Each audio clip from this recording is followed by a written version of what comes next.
Hi Dixons, I'm Justine Oldham, Associate Executive Principal for our primary academies at Dixons Academies Trust. This is the 8th episode in our mini-series on retrieval practice in our primary academies, so please see previous episodes and like and follow for further instalments. Thanks for taking the time to watch. If you haven't done so already, do subscribe to our channel. Use the like function and comment below to tell us which episodes have been most useful for you or what you would like to see on the channel next. The first step in a great lesson is a do now, and we're going to explore this crucial section of a lesson and how it enables routine retrieval practice in this episode.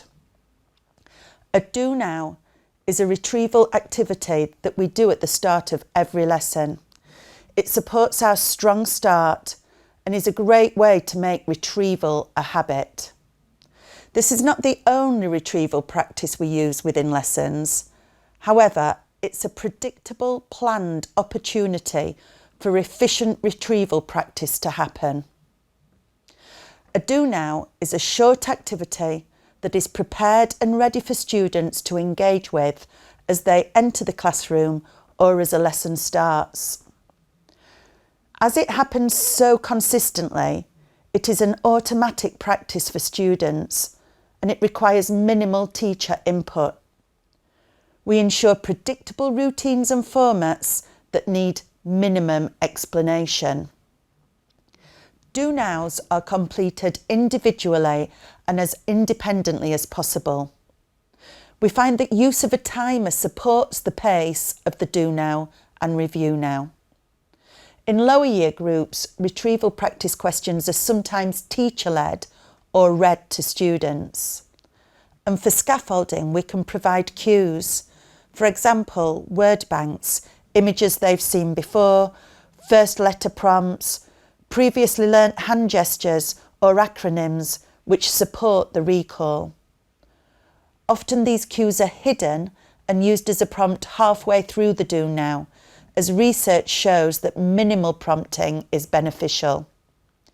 As students become more familiar with the content, we remove these cues so that students' recall becomes quicker as the concept goes into long-term memory. Retrieval practice is low stakes. However, there's a wealth of data the teacher can glean from any retrieval activity to inform next steps.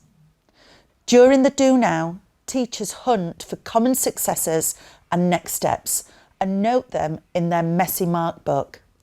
This provides them with a clear idea of the gaps that have emerged in their students' knowledge over time. Teachers can use this data to plan next steps in learning.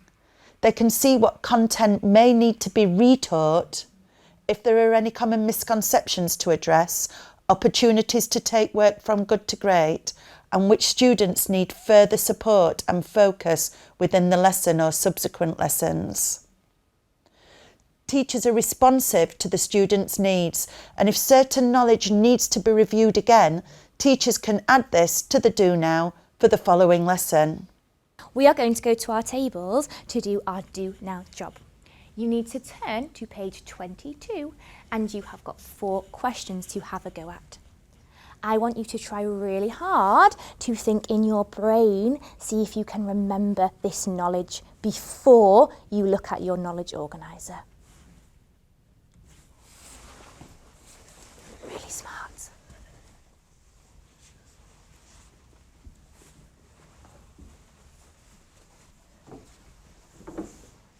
Okay, if you are a book monitor, hand out your booklets, turning to page 22.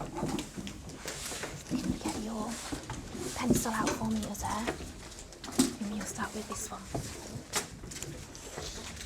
Okay, as soon as you have your booklet, page 22. So you can turn to page 22. Page 22. Okay, remain page 22, doesn't matter which pencil you use. Okay, Azar, that's fine, you've got your pencil. Perfect. Okay. Which continent are the Himalayas located in? Europe, Africa, Asia, South America, super speedy. Do tectonic plates usually move slowly or quickly? Slowly or quickly? You need to choose. Super, next one. Some earthquakes are so small they are not felt by people. True or false? Have a check. Page 22, so I need to keep going. Speedy quick. Really good focus, year 2. Year 3. Just going to give you 2 more minutes.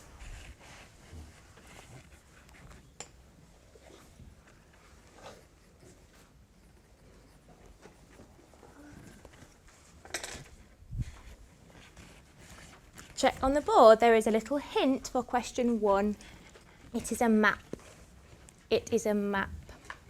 There is a country on there we have been learning about in history that might help you with question 1.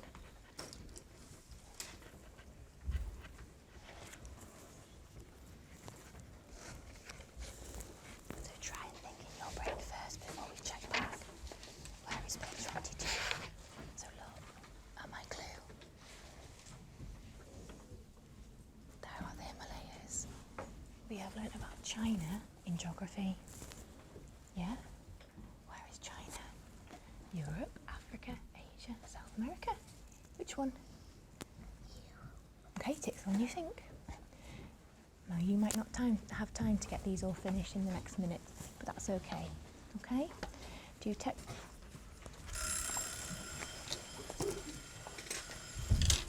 just check, is your hand high in the sky? Is your elbow by your ear? Okay, start positions.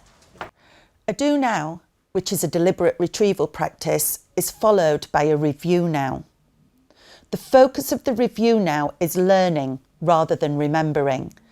Teachers will seek to close any gaps that have become evident in the do now. Students tick or fix their answers as a whole class and can feel their own success or correct their mistakes. They're encouraged to check carefully to see if they've remembered the knowledge accurately.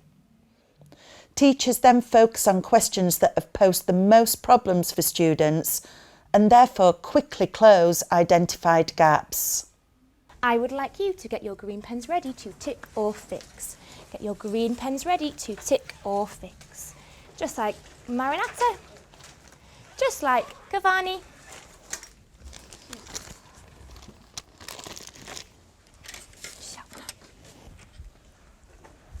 Really smart. This is my green pen.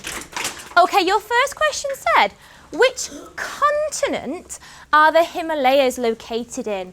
And I gave you a bit of a clue for this one, a bit of a hint. In our geography lessons, we've been learning about China. Which continent is China located in? I can see the Himalayan mountain ranges here. We've been learning about China. Which continent is China in? Nathaniel? China is in Asia. China is in Asia, so that means our Himalayan mountain range is also in Asia. So you should have Asia ticked for question 1. Tick it or fix it now, please. Don't worry if you got it wrong. That's how we grow our brains. By ticking and fixing, then we will remember for next time. Okay, number 2. Do tectonic plates usually move slowly or do they move really quickly? The answer for that one was slowly. Okay, move slowly. Lovely ticking and fixing over here. Super smart. Okay. Question 3. Some earthquakes are so small they are not felt by people. Is that true or false? True or false? Everyone show me on your hands in 5, 4, 3, 2, 1. Everyone show me true or false. Okay, that one is true. Sometimes they are really strong and we feel them, but sometimes they can be really small and we don't feel them. Okay, tick it or fix it now. Don't worry if you got it wrong. That's why we tick or fix. And finally, the last question is, which of the following statements is correct? A dormant volcano is currently erupting. Currently means right now. A dormant volcano has erupted before, but will not do so again. Or a dormant volcano has not erupted in a long, long time, but it will erupt again. Have a look at my picture. Have a look at my picture. Here is the dormant volcano. So can you see in the dormant volcano, okay, it has the ability to erupt again. So it's not erupting right now, but it might erupt again. So the one we should have ticked for this one is the bottom one. Okay, it has not erupted in a long time, but it will erupt again. Wonderful. Once you have ticked or fixed all 4 questions, you can put your green pen and your pencil away. The planning of a great do now involves preparing for any possible misconceptions so that they can be easily addressed in the review now. If all students have a good understanding of the knowledge, there's no need to use any additional resources. However, if teachers do need to refer to an image or a definition to support their explanation, they're prepared and have it ready. Teachers can also ask students to explain how they know the answer, providing further opportunities for elaboration, assessment and clarification. Thank you so much for watching. Please subscribe to the channel and share. I look forward to seeing you soon.